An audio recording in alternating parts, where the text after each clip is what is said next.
Hello, good afternoon.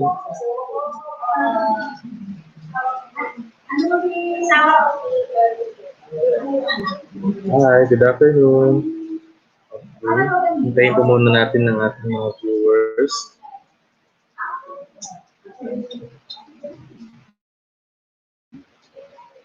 Okay, today we are going to talk about the second part of our seminar about light research issues. Hi, good afternoon po.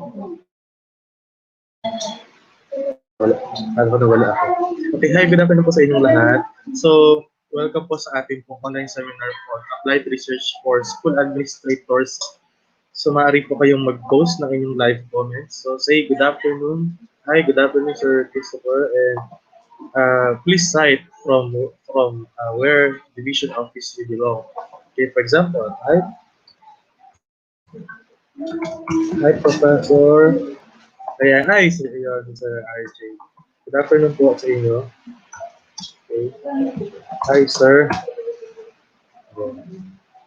So, hintayin po muna natin dumami yung ating pong mga audience para po tayo ay makapag-start na. How are you, Sir RJ? Okay lang po ba kayo? Pasensya na kayo, wala po tayong klase tomorrow for our grad school course. Okay. So, welcome po sa pitong nakikinig. Padami pa po tayo ng bahagya. So, medyo masama po ang panahon kasi may bagyo tayo ngayon. Pero tuloy-tuloy pa rin po ang ating trabaho.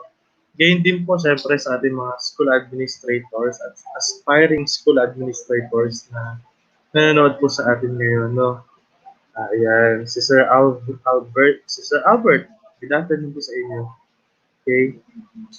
Ma'am Geraldine Victoria. Hi po, Ma'am Geraldine. Thank you so much for supporting all our events sa Instabrite. Okay, hopefully makasama ka namin balang araw sa aming institution. Thank you, Ma'am Geraldine. Pamangkin po ng aking ninang si Ma'am Belle Victoria. Hi, good afternoon, sir. Sige po, mag-ano muna po tayo, live comment. Good afternoon, sir. Nakikinig po dito habang malakas ako sa labas from Nueva Ecija. Naku, nga po, napakalakas po na ulan dito. Ako po ay nasa labas din ng bahay.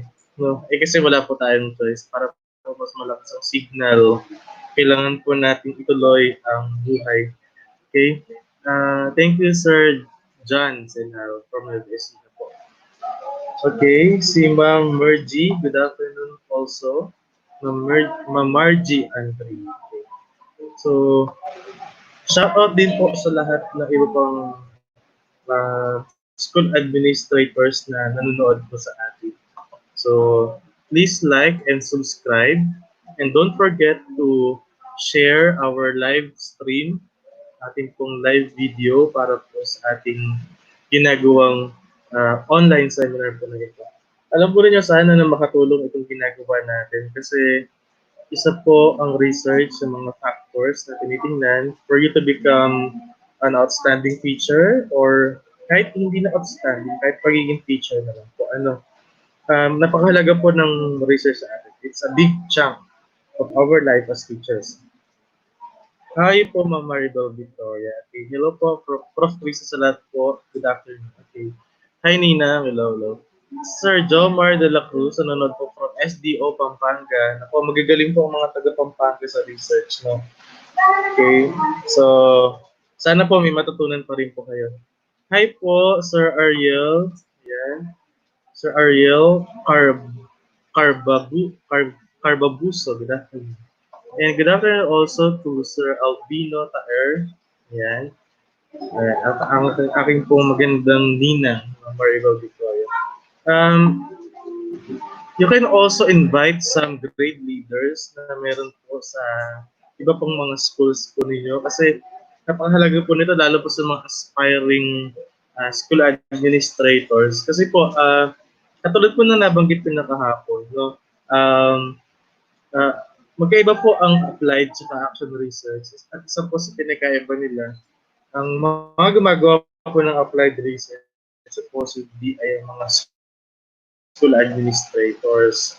Kasi nga po, uh, they are expected to gear towards what's theoretical in basis and what does the literature says about the real situation. Parang ganun. So, mas malalim na po ang kanilang area in terms of research. Kasi po, action research ay sa mga teachers. Okay? So, they want to give solution to the existing problems, especially inside the classroom. So, pero hindi ko naman po sinasabi na ang mga school administrators po ay bawal gumawa ng action research. Especially kung may problem siya sa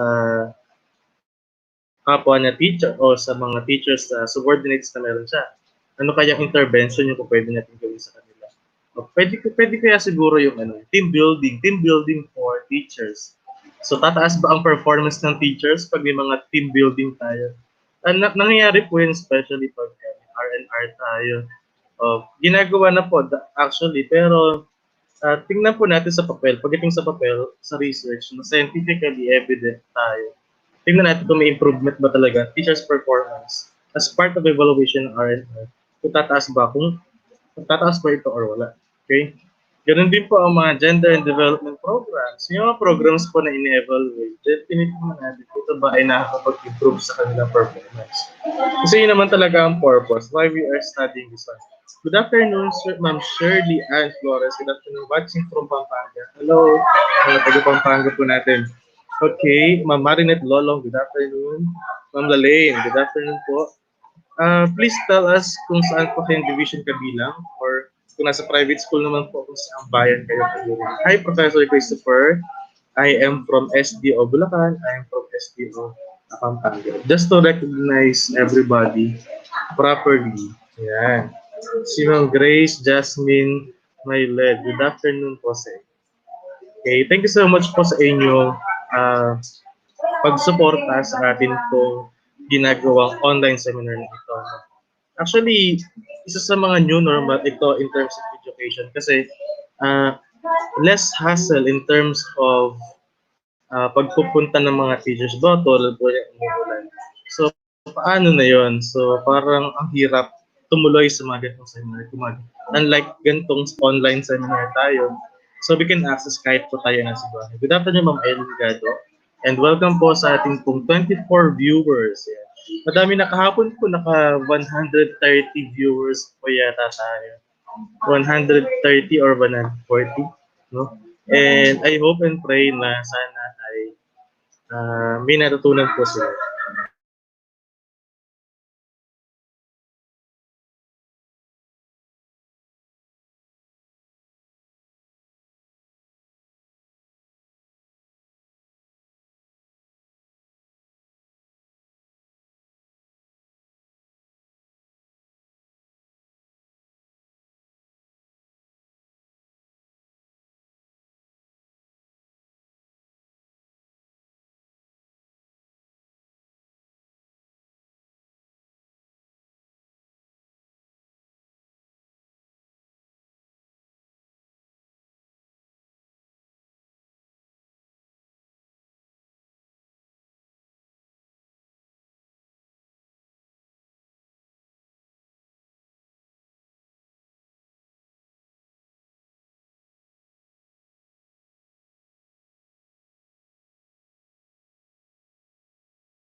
Ayun, nakabalik na po tayo ulit.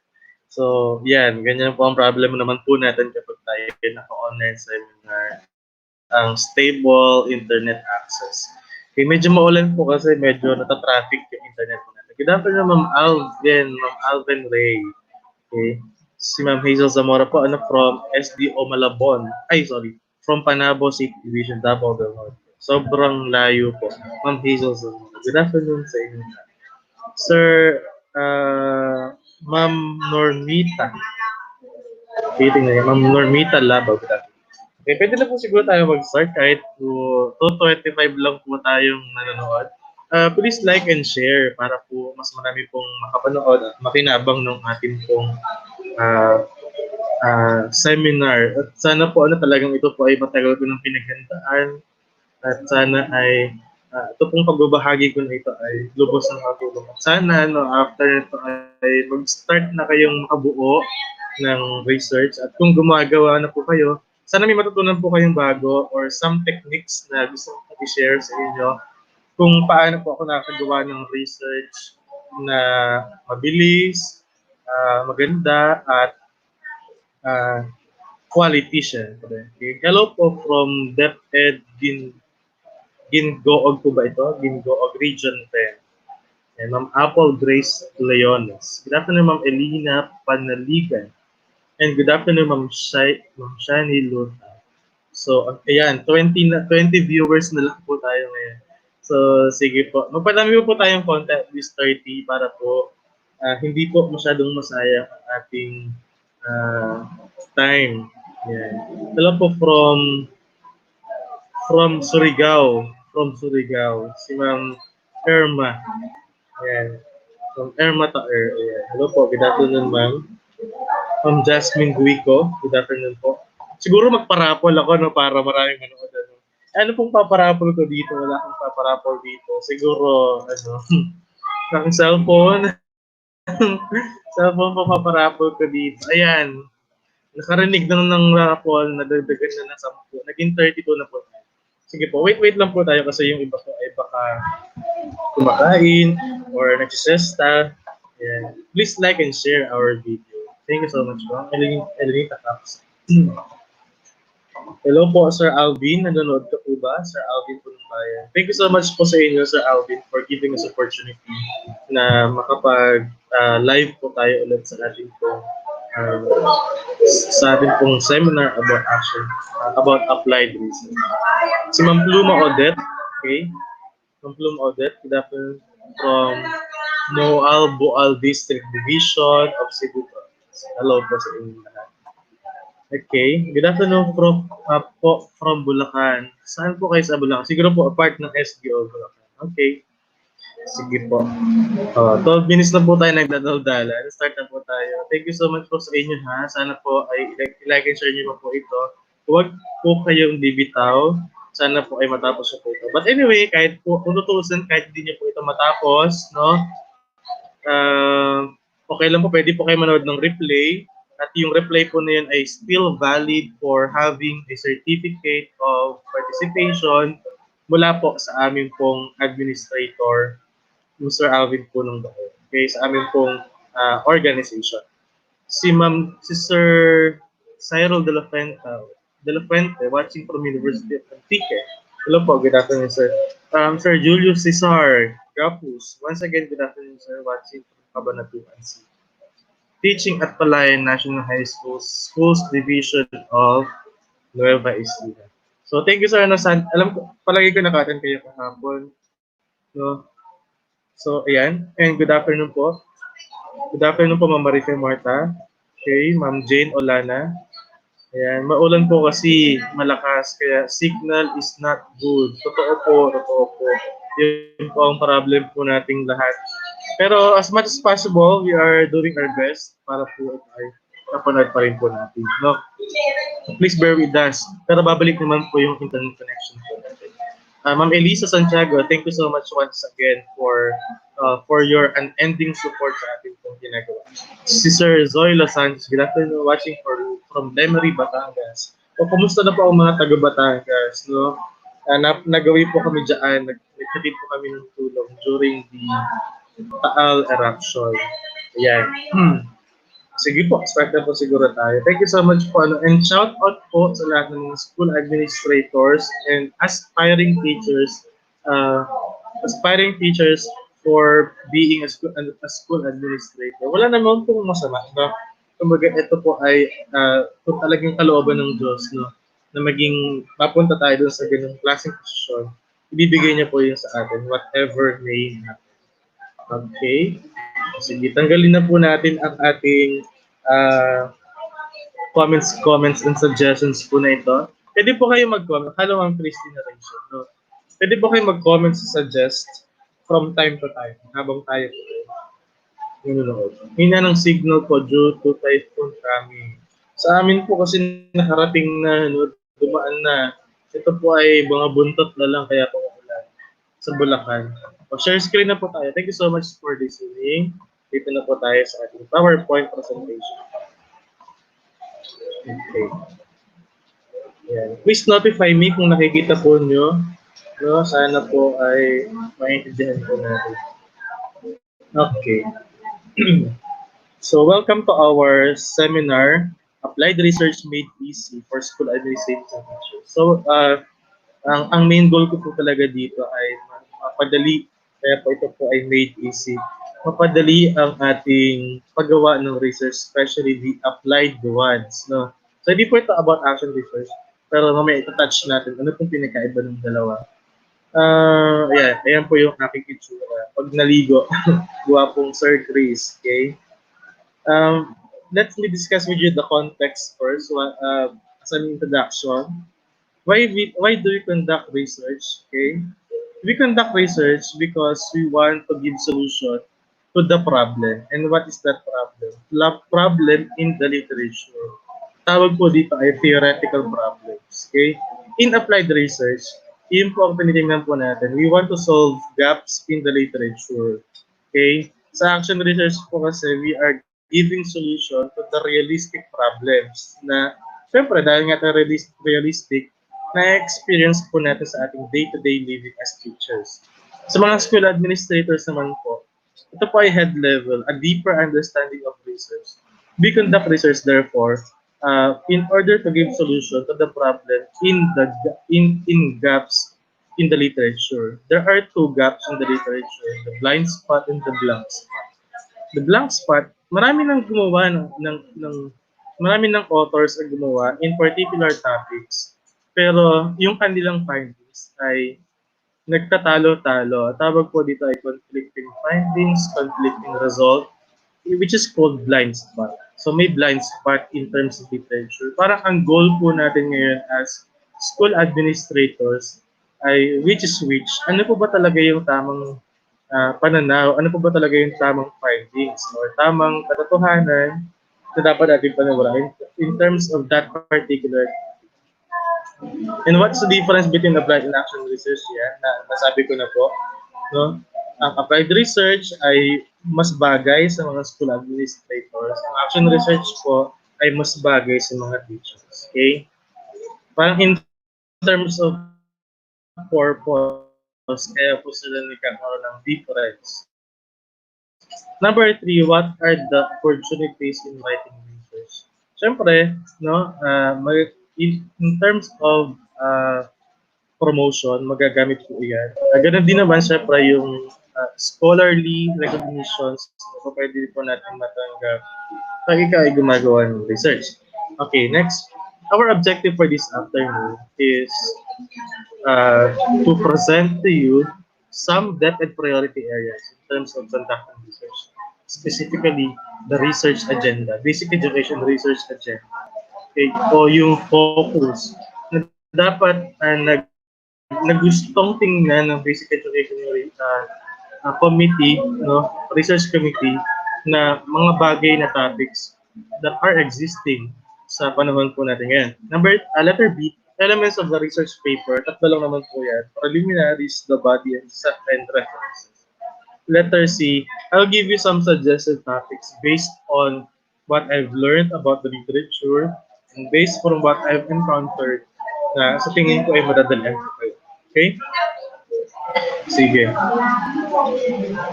Yeah. Okay. So, let me give credit to Miss Priscilla Robbins. No? So, po ang gawa ng PowerPoint na ito ito pong part na ito. The Basic Education Research Agenda. Hindi ko na po binago. It comes from the Depth Order number 39, series of 2016.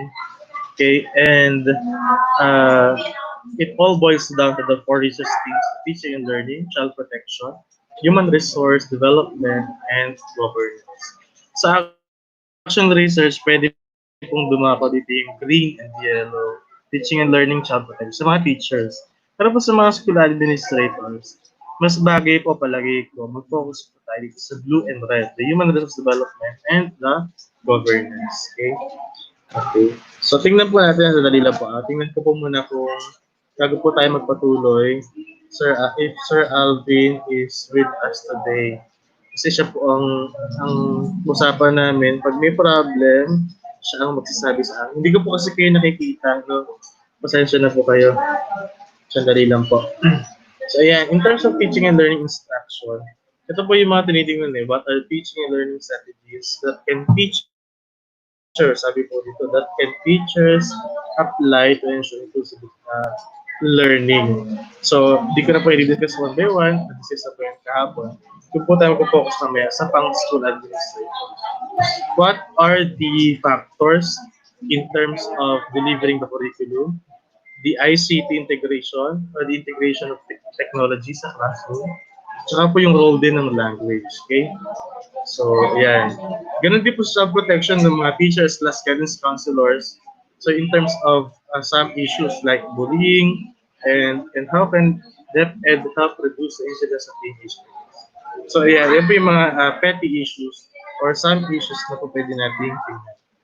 Okay? Ayan. Sandali lang. Ayan.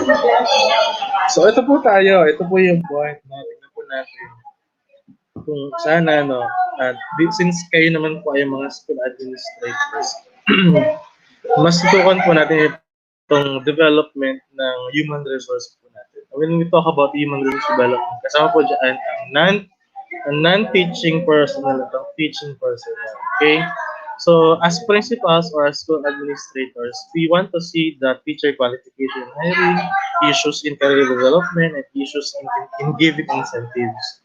Also, in terms of governance, lalo kung kayo po ay part ng SBM, CIP, AIP, SIP, at marami po pong synonyms, marami, or acronyms sa DepEd, dami po natin acronyms sa DepEd.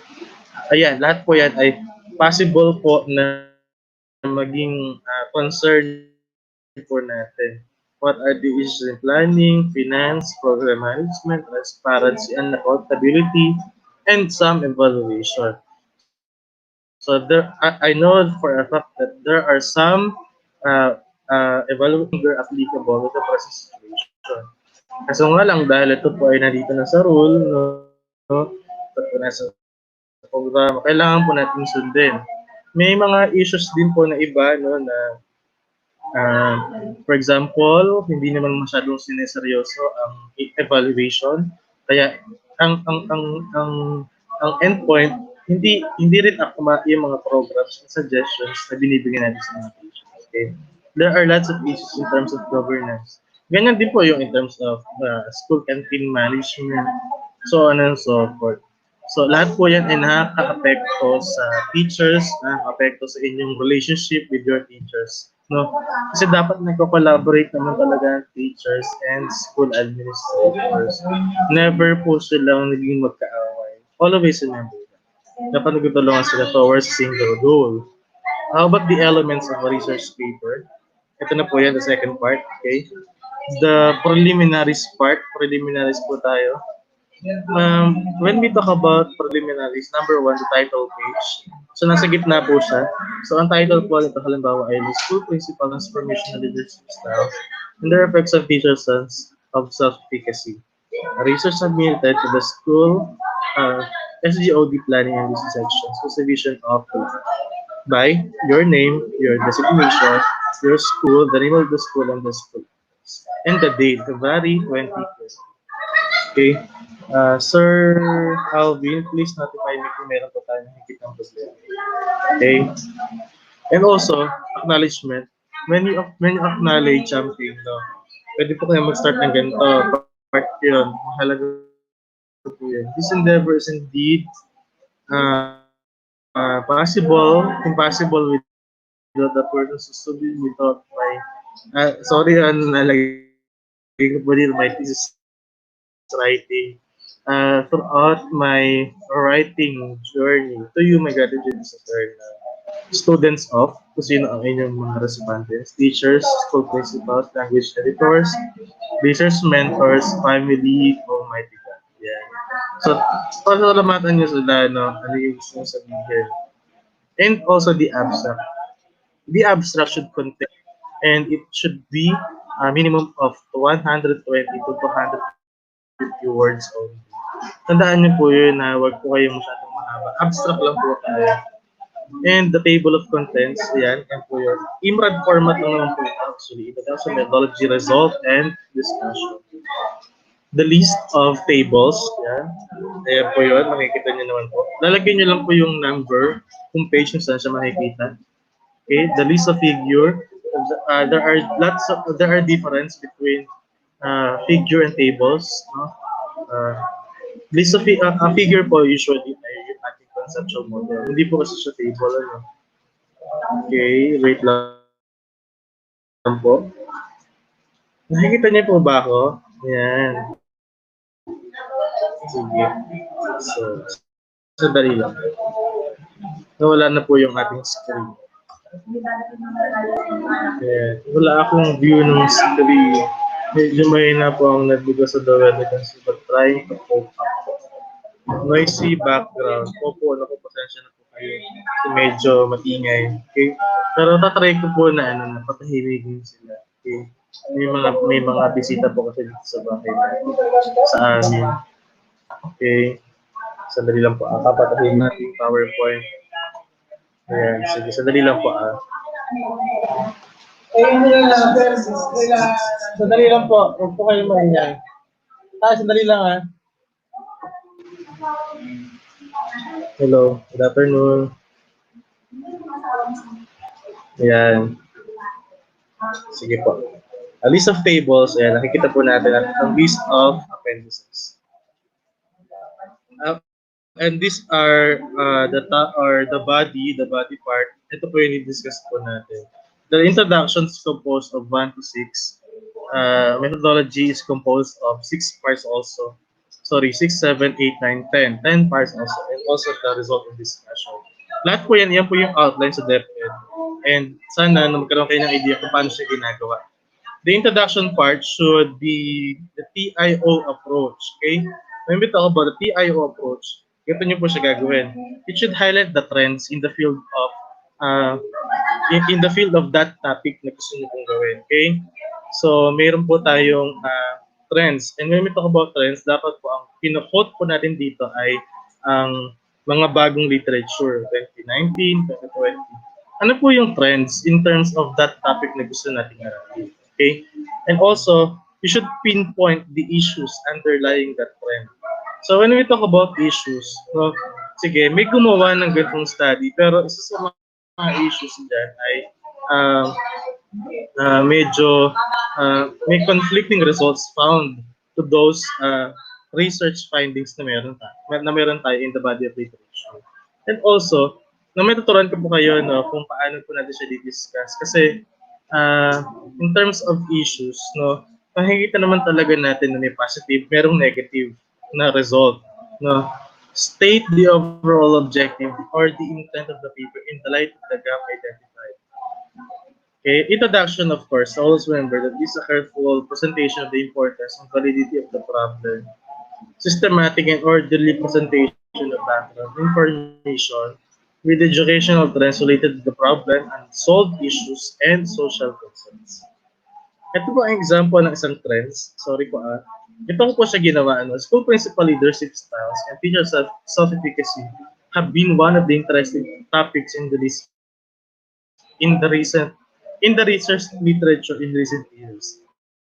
In 2017, Sharma and Singh study looked at relation, so on and so forth. To be specific, the results revealed a positive correlation of idealist influence.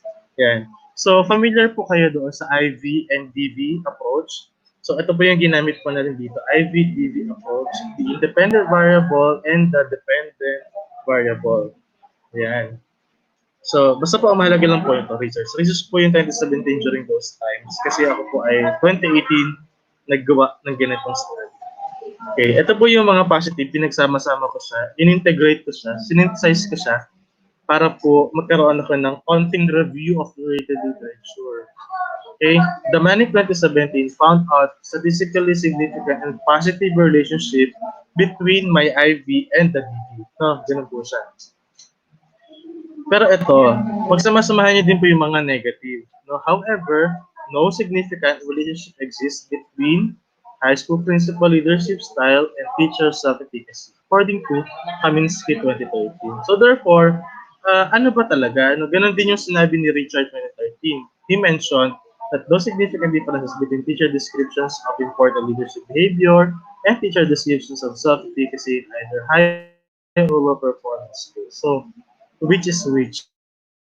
That is our role as school administrators to discover in our school kung talaga bang kayo ay kung talaga bang mga principal po natin ay nakakapag-contribute sa atin a lot in terms of improving the performance of teachers, in terms of improving the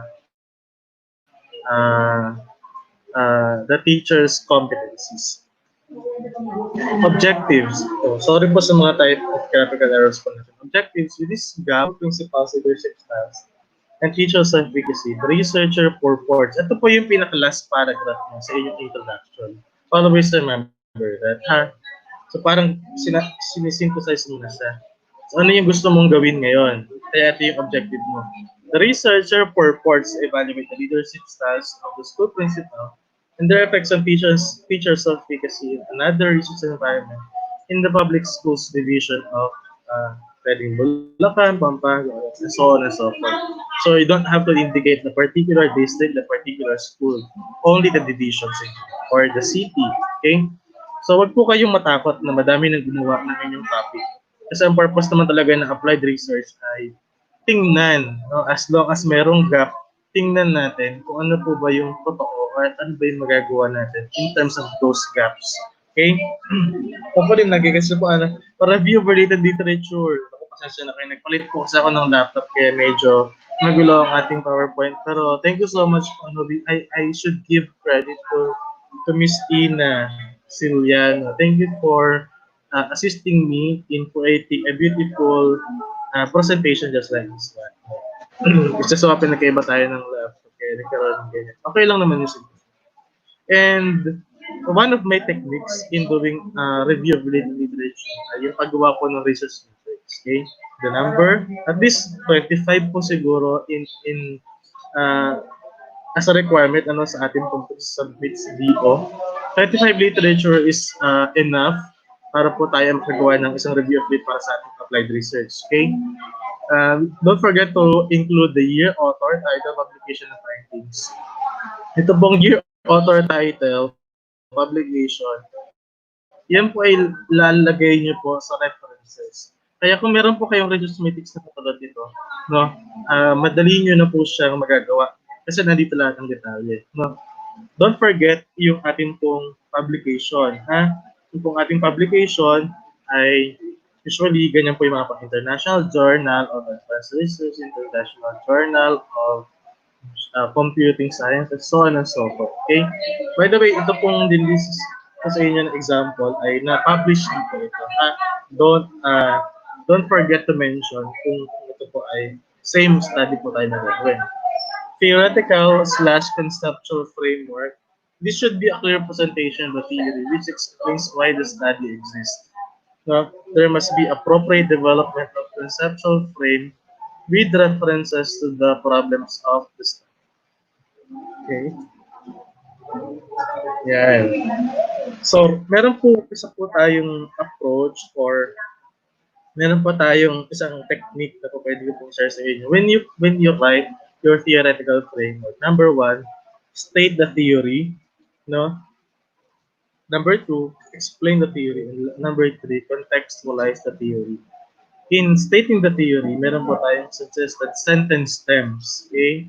The theoretical basis of this paper is this study is theoretically anchored on and this paper is premised on pwedeng Bandura's theory, self-efficacy, Bass and Evolio leadership styles, kaya naman ay cognitive theory, psychosexual theory, theory of Maslow's in terms of hierarchy of needs, theory of Gardner in terms of multiple intelligence, so on and so forth. And dami po niyan. So you just have to read literature. Kasi nga technically po mga kapatid, you cannot write something kung hindi po kayo nakapag-test. So ang puhunan po ng isang researcher ay magbasa ng maraming literature, ng mas madaming ng mas madami, ganun nang sa gayon ay magkaroon po kayo ng mas maraming idea para po kayo ay makapagsulat. Ito po yung sample, diba? SEC approach po tayo. SEC approach, state, explain, contextualize. Okay? Ito pong blue na nakikita nyo, yan po yung halimbawa. Pwede nyo po itong picture, by the way. Okay, sandali lang po. Check ko lang po, sir. Sir Alvin, okay lang po ba? Ayan. Pasensya na po kayo kung medyo masayahin dito sa bahay kasi may ano po kasi kami, may konting celebration. So, pasensya na po kayo. And please bear with me, okay? Blue, ito po mga blue sentences na to. Ito po yung ano, kung paano sasabihin. Therefore, ang theoretical framework po ay binubuo lang ng isang paragraph. Pwedeng isa lang, huwag po yung kabahan. Ito pong red na ito po yung how did I explain the theory, okay? And yung contextualize, pag sinabing contextualize, parang ang point, ano ngayon, no? Paano mo siya gagamitin? Bakit mo siya gagamitin? Sabi dito, in this view, it was hypothesized that school principal leaderships would have strong influence on development of teacher self-efficacy. Okay? Always remember, SEC approach. State, explain, and contextualize. Pwede niyo pong maghingi ng, ayan po yung sample, paki-screenshot na lang po. Para po tayo ay matuto. Ganyan lang kasimple. Alam po ninyo, ang research ay hindi naman siya pahabaan ng paper. Ang research po ay for as long as nandiyan lahat ng elements, nagagawa niyo po yun. Yun na po yun. Hindi po pahabaan ng research as in terms of writing this one. No. Ito po yung conceptual model po na. The conceptual model of the study. Sabi ko nga po sa inyo kanina, ang topic po ay binubuo ng dalawang variable. And when we talk about variable, these are variables na measurable, no? Something that are measurable. For example, leadership styles ng mga principles po natin. It is measurable in terms of idealized influence, inspirational motivation, so on and so forth. Ganun din naman po ang self-efficacy ng teachers. It is measurable in terms of student engagement, instructional strategies, classroom management. Paano po yan i-quantify? Maka-quantify po natin yan using tools, using survey, using questionnaire. Okay? That are available in the literature or in the internet. Okay? Standardized naman po. Iba po dito. Ayan. Pwede nyo produktong after yung theoretical. Figure 1 presents the conceptual model which was used in evaluating the transformation leadership styles of school principals and its effects on teacher self-efficacy. Okay? Thank you. Research questions. Pasensya na kayo, mamaya po ayusin ko itong PowerPoint, no? Para po, pag na-share ko po sa inyo, mas madali po nyo naiintindihan. Para hindi po kayo mawala. Research questions po, dito po sa paggawa ng research natin sa ginagawa sa DepEd, action research and statement of the problem are the same. No? Although magkaiba naman talaga kung tutusin ng research questions at statement of the problem. Magkaiba po yan talaga. Pero ito po yung ibig sabihin ng DepEd.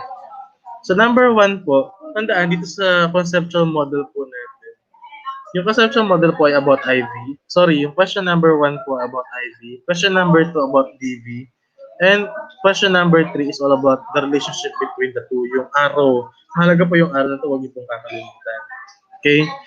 Number 1 po muna. How may the school principal leadership styles be described in terms of, o yung mga sub-variables po natin. Question mark. Number 2, what are the level of teachers' self-efficacy in terms of pupil engagement, instructional strategies, classroom management?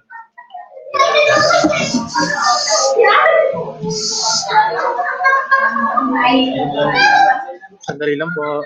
Huwag po kayong aalis. Ni. Ongoing kasi yung ano. Ongoing kasi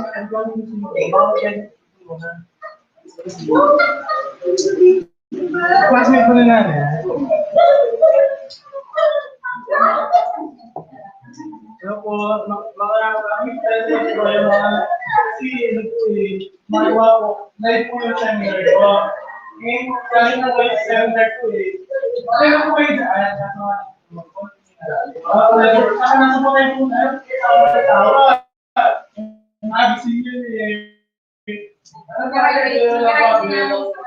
Thank you po. Mamaya na tawag sa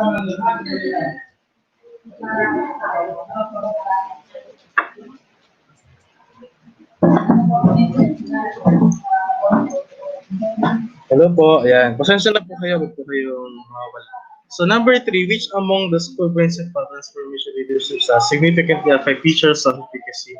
Number four, what management implications which may be drawn from the findings of the study? Yan lang naman po yun. Yung number four, dagdag po natin. Ano ngayon? Ano ngayon ang implications sa management? Hypothesis of the study, no? Hypothesis of the study was tested at 0.05 significance level. Okay? School principal, transformation, and leadership styles do not significantly affect teachers' self-efficacy. Natin yung the word do not. Okay? Tandaan po na, that's the negative statement. Alternative is the positive statement. Okay? And the significance of the study, significance po ito, na the finding of this study will be beneficial to the following, to the school policymaker, to the school principals, teachers, students, and future researchers. So, explain nyo lang po one by one kung bakit sila nag-benefit or magbe-benefit sa inyong findings. Okay? Totoo yun. Ito, pwede po kayo mag-focus dito. Ito po yung aking suggestions. Always remember, kailangan po ito po hierarchical. No? Mas ano po siya pababa. Para hindi po siya halo-halo. Scope and limitation po natin. Ayan. Mahalaga lang po dito tandaan yung who, sino, yung where, saan, tsaka po yung when. Kung saan po sila gagawin, no? Kung kailan, during the school year 2020-2021. Ayan. Tsaka po yung yung range, no? Yung range po kasi ay somehow parang about your main objective. Ayan. The range of the study was the assessment of information. Ganun lang po siya kadalawa po kayo kakabahan. Methodology po, ito siya. Sa methodology po, may intro po yan. Ang intro po niyan ay ito. This section contains the type of research, no, the type of research, the study, respondents, sampling, sources of data. Kung basta sabihin nyo lang po yung makikita nila. No, ito po yun. Yan. Ito po yung di-discuss po na. Yung types of research po na nabanggit ko, at sa example po natin, ay yung pong descriptive correlational method of research. Since this method is concerned with the description of the independent variable. So, you have to be familiar with the IV and DV talaga para po maintindihan nyo ang research. Okay? According to Azuero et al. 2006, mahalaga po ang pag-quote, pag-cite, in order for you to have a strong conviction na kung bakit yun yung methodology or design na gusto niyo. Now, specifically, this study aimed to know if principal transformation of the leadership styles affect teachers' self-efficacy or not. Yan po yung type of research natin. The respondents of the study, isang sentence, kayang-kaya niyo po yan. Pero pwede rin po siyang isang sentence with table. Ayan. The respondents of this study consisted of kung ilan, no? Pwede po kasing teachers ng respondents, pwedeng principal, pwedeng both, no? Ganyan po for the school year. Para tukoy kung sino yung mga teachers during that year. Okay? So, sampling method po tayo. Pwede po tayong gumamit ng Slovin's formula. No? Searchable po sa internet ang formula na ito. Madali lang naman po. Purposive sampling. Make sure po na pag gumamit kayo ng purposive sampling, meron pong kayo criteria. Pag sinabi kasi yung purposive sampling, may purpose. At dahil may purpose ka, no, ano ba yung criteria mo para mapili mo sila? Ano? Yung kasi purposive kung mamimili kung ilan, kung sino ang iyong respondents. Yung convenience naman po, as the term implies, kung ano po yung convenience sa inyo as researcher. Kung sino yung, siguro kung nasang school ka, kaya sila yung napili mo kasi taga doon ka. Convenient, okay? O, sources of data na po tayo. Wala, isang sentence lang din po ito. The sources of data of this study were the school principals and the teachers. Instruments po tayo. Dito makikita nyo, dinidescribe po natin yung standardized instrument tsaka researcher-made instrument na meron po tayo. Okay? So, kailangan po standardized instruments. At makikita nyo po yan using using the Cronbach's alphas na meron po kada instrument. Pag wala po, pwede po kayo gumawa. Tawag po doon researcher-made instrument.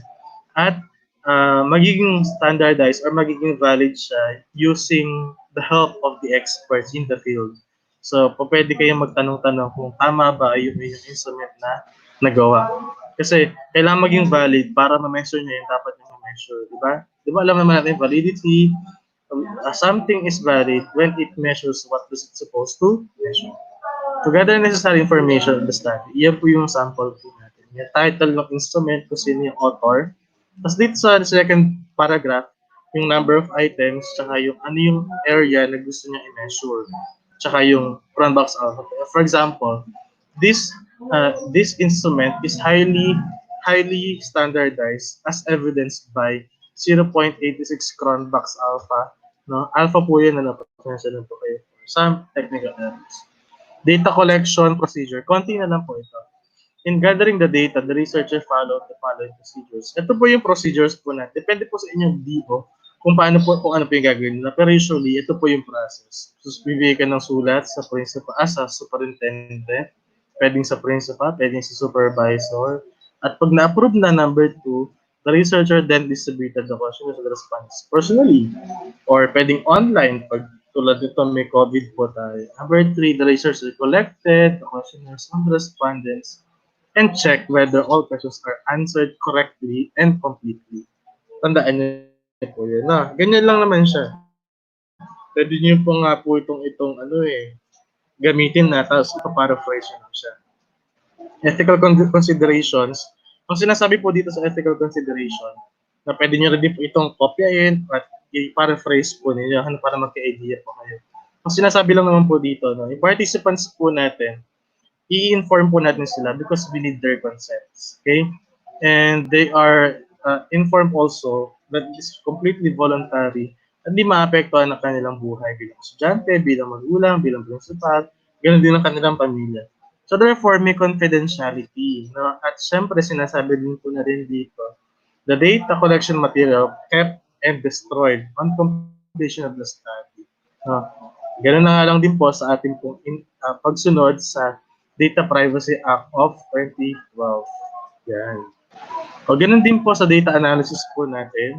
So ito ha, madali lang din naman po ito. Ito pong box na nakikita nyo, ito pong scale. Depende po ito sa instrument, depende po ito sa topic na napili ninyo. Lahat po ng instrument, meron pong kanya-kanyang rating scale, meron pong range, meron din pong descriptive evaluation. Pero usually po, di ba quantitative study tayo? So kung 1 to 5, ganyan siya. Ang 1.0 to 2.49 ay poor, fair, satisfactory, very satisfactory, or excellent. Pwede rin naman yung strongly agree, neutral, disagree, tsaka po yung strongly disagree.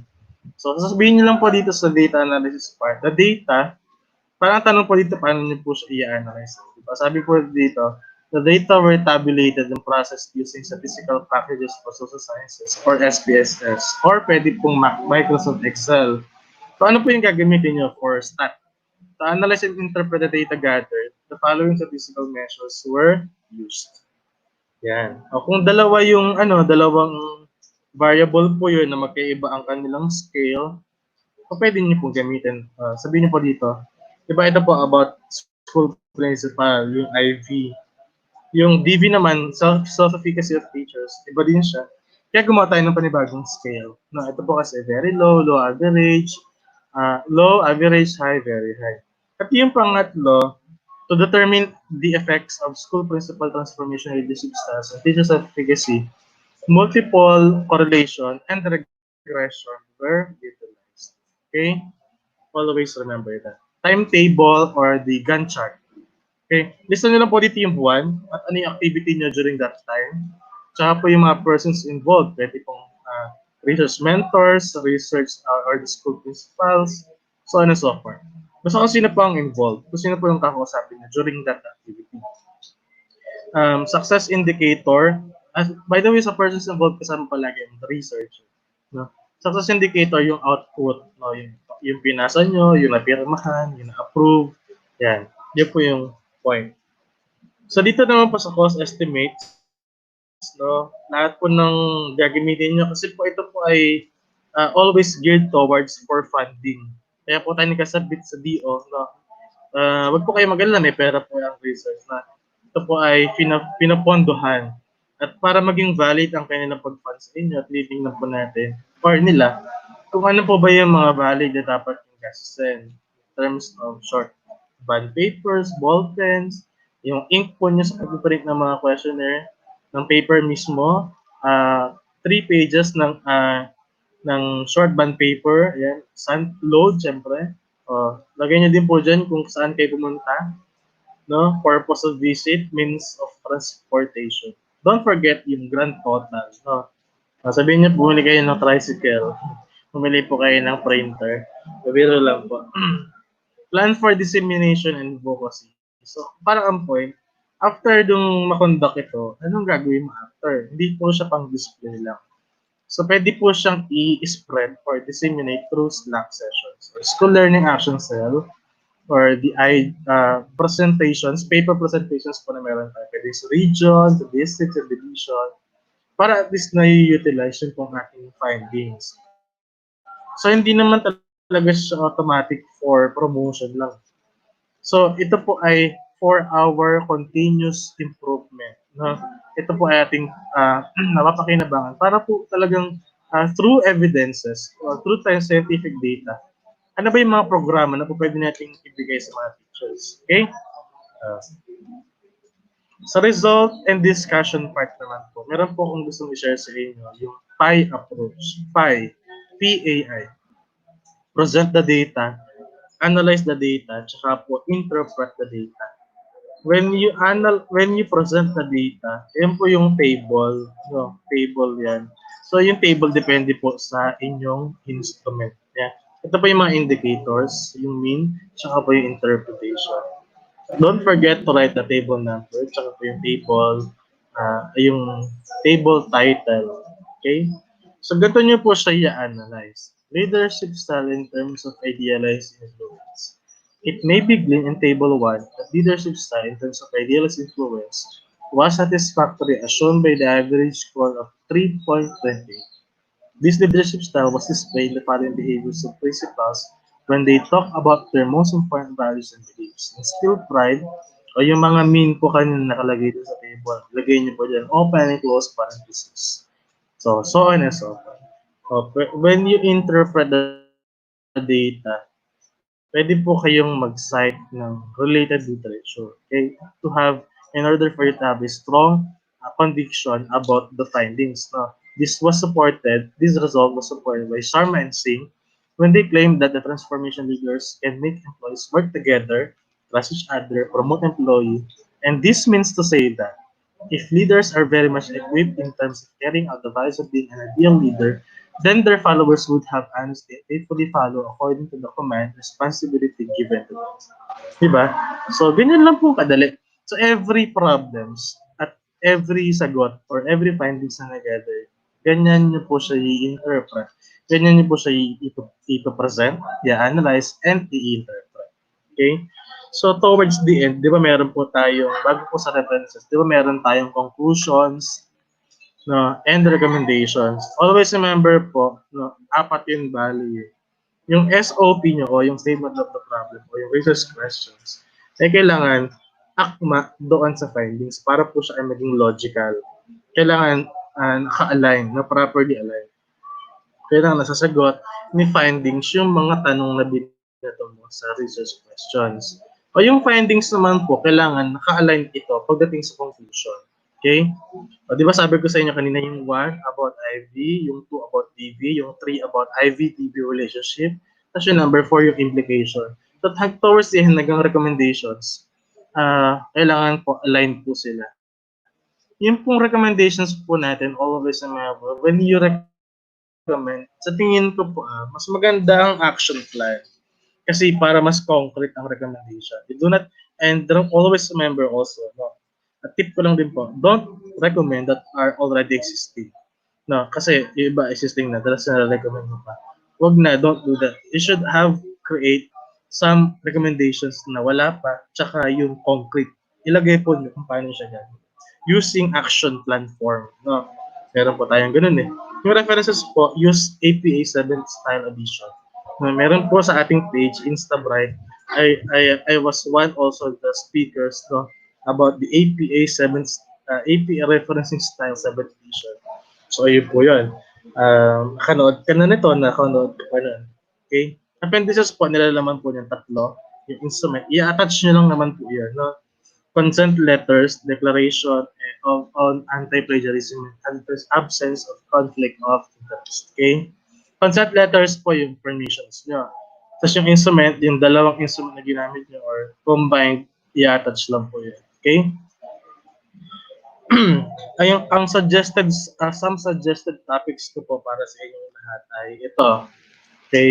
You can work on teacher's performance as your dependent variable, and you can work on job satisfaction as your IV or independent variable. Pwede rin po ang organizational commitment, organizational climate, and organizational culture. Lahat po ng nabanggit ko na to, meron na po itong instrument available in the internet. Paki-search na lang po. Classroom behavior, pwede rin. Classroom management, pwede rin. Financial literacy, leadership style, leadership roles, pwede rin po. Self-efficacy, pwede rin po. Teachers empowerment, pwede rin po. Yan. Pati po mental health ng teachers, pwede po. And I hope and pray, no, yung objectives ko po ay nasabi ko po sa inyong lahat ito. The depth and priority areas, elements of research paper, preliminaries, the body, references, and hopefully may picturean niyo po lahat ng ano itong mga sinabi ko sa inyo. Pwede niyo po yan gawin. Lahat po yan ay doable. So, sa tingin ko naman, pag nagpasa kayo, at yan yung topic niyo, and when you are doing applied research, your steps allow you to do applied research, ay papayagan po kayo because of that one. Muli po, maraming salamat po sa pakikinig. So I am your Professor Christopher Francisco. And sana po huwag niyo pong kalimutan mag-member sa aming pong page, sa aming pong Instabright e-gazette, no? Aming pong organization. Kasi pag nag-member po kayo, you'll get 30% discounts on all our, especially on our publications. Okay? Ganon din naman po pag kayo ay ini-invite din po namin kayo sa aming pong second International Research Conference and Presentations. Research presentations. Nagaganapin po natin sa November pag okay na ang lahat. November 20 to 22 sa Tagaytay, View Park Hotel. Okay? So ano pa ba? So ayun po, pwede na po kayo mag-publish. No? Bukod sa membership, pwede po kayo mag-publish ng inyong articles. Sabi ko nga po sa inyo, ang Instabright ay palagi po nandiyan to cater the needs of teachers in terms of growing professionally and economically. Okay? Maraming salamat po sa inyong pakikinig. And this is this is applied research made easy for school administrators and teachers by Professor Christopher de la Cruz Francisco, professional licensed teacher, Master of Arts in Education graduate, and a senior member of the Royal Institute of Educator. Thank you very much and have a good day. Tingnan po natin kung meron kayong questions. I'll entertain some questions kung ito po ay relevant and magagamit po talaga. No? I will entertain questions. Ito po ang ating ang ating pong link for you to request for certificate. https://tinyurl.com/certificate applied research. Okay? Sige, hopefully sana po may natutunan kayo. Pasensya na po kayo kung medyo marami tayong hindrances or some issues, no? Ingay, maulan, lessons at yung mga international conferences. At sana po ay huwag niyo po kaming kalimutang suportahan palagi. Thank you so much sa 55 viewers po natin. We appreciate your trust. Hi po, Ma'am Eva Compasivo. Hi, Professor Christopher. Once again, thank you for sharing your knowledge. I'm watching for Malbar, SDO Batangas.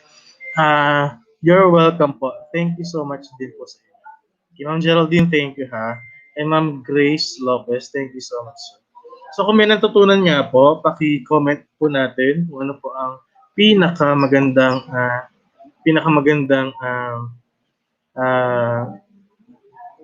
appreciation or quotes na po pwede niyo sabihin.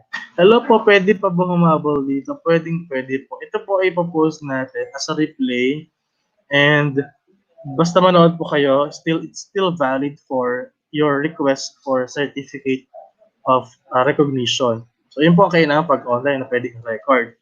So si Ma'am Monina, si Jana, thank you so much po. Anyway, ganun talaga kasi pag download tayo, naiiba yung format. So hindi ko naman din na double check. Aayusin ko po ito, yung mga titles lang naman po ang nagka-problem tayo. And I also would like to share yung ating pong PowerPoint. Wag po kayong magkanila. Ayusin ko lang po ng konti. By the way, thank you so much, Ma'am Ina, for that colorful and very good PowerPoint presentation. Siya po ang aking manager, si Ma'am Ina. Thank you so much, Ma'am Ina. And stay healthy, keep safe, sana maging okay ka. Okay, pinag-pray ka na. Sino pa po ba? Meron pa po ba kayong mga tanong? Pag magtanong po kayo, okay? So again, pasensya na po sa ating medyo noisy background. Ma'am, share you. Yan. Pinatahimik ko naman sila kanina. Huwag po kayo maglala. at, at Sir Jules Cesar, thank you so much po. Ma'am Cheryl Arha, thank you ha. Huwag kayong masasawa. Ma'am, sino pa po ba ito? Thanks Insta. Thank you po. Thanks so much po. Okay? And I hope and pray that you've learned a lot for this seminar. Okay? Ma'am Eugenia Hidalgo, great help to us. Okay, so pag meron po kayong tanong, pwede nyo pong i-approach. Pangalan ko po sa FB ay Christopher Del Cruz Francisco. No, may kasama po akong girl na aking kasama. No, pwede po kayong mag PM sa akin if you have some questions and assistance sa inyong paggawa ng inyong applied research. Pwede rin pong action research, huwag po kayong kahit ano po yan. Sasagutin ko po kayo, no? Sasagutin ko po kayo based on what I've learned and kung ano po yung pwede kong itulong sa inyo. Okay? So ano pa po ba? Meron pa po ba kayong tanong? So kung may natutunan po kayo don't hesitate to request your certificate in https://tinyurl.com/certificate-applied research. Magagamit niyo po yan sa inyong professional growth and development. Okay? Looking forward to attending more of webinars. So, yun po, sana po ay pwede po kayong mag-request ng mga topics actually. No? You need these webinars, especially in these trying times. Pwede po kayong mag-request, okay, ng mga topics at sasabihin po natin kay Sir Alvin. Ako po, last na talk po na po ito. Hindi na po ako magtatalk kasi pang-apat na talk po na po sa Instagram. Okay? Yung unang topic po ay yung APA style. Nag-Zoom po kami. Tapos yung pangalawa, yung nag-FB live po kami. Nag-second batch po kasi yung APA style. Ganun din po yung yung po action research kahapon. Yung pangatlo, live stream naman po siya sa YouTube. Tapos, yung pong ating ngayon ay pang-apat ko na. Baka po nagsasawa na po kayo, no? So, actually, 100 po ang nag-enroll. Thank you so much po sa humigit kalahati, 51, no? Na viewers. Si Ma'am Cheryl, Data Presentation Analysis, APA format. Yes po. APA format po, no, as far as I know. Pero, kung nagbago na po at gagamitin na po ang Chicago style, kasi ang alam ko yung iba kasi nag-approach na or nag-adapt na sila doon sa DepEd Manual of Style. Yung ibang DO po ang suggested po kasi doon na yung Chicago style, yung meron pong footnoting. Wag po kayong mag-alala, kumbaga lahat naman po yun ay po pwedeng aralin. At pag po tinatamad kayong aralin, attend po ulit kayo ng seminar, turuan po kayo kung ano pinakaiba ng Chicago style tsaka APA format. Ganun naman talaga tayo pag hindi natin nakaaralin po natin. Pwede pong pa-share ng PowerPoint. Yes po, share ko po sa inyo ito, ha? Congrats po, sir, na kahit napaka-busy. Ma'am Iris, thank you so much, my friend. Ma'am Christine, pwede po kayo magkaroon e-module po ng topic na ito. Paano po yun? Ano pong, hindi ko po nag-get yung tanong. Pwede po kayo magkaroon ng e-module po ng topic po na ito. Parang soft copy. Opo, bibigyan ko po kayo. I-upload ko po sa Jump Share. Okay? Yes po, Ma'am Christine and Ma'am Eugenia. Thanks po. Ayan. Thank you so much po sa inyo. Huwag po kayo magsasawa na pakinggan kami at sana ay mas marami pa po kayong matutunan sa aming pong mga webinars. Okay? Hindi po kayo magsasawa, galing-galing na po. ano ko pa yung Eugenia. Yeah. Thank you so much. Bye. Good afternoon and have a safe day ahead. Ang plumoda, thanks so much. Pipili po ako sa Jesse Papo Show. Thank you. So, hopefully makatulong. Thank you.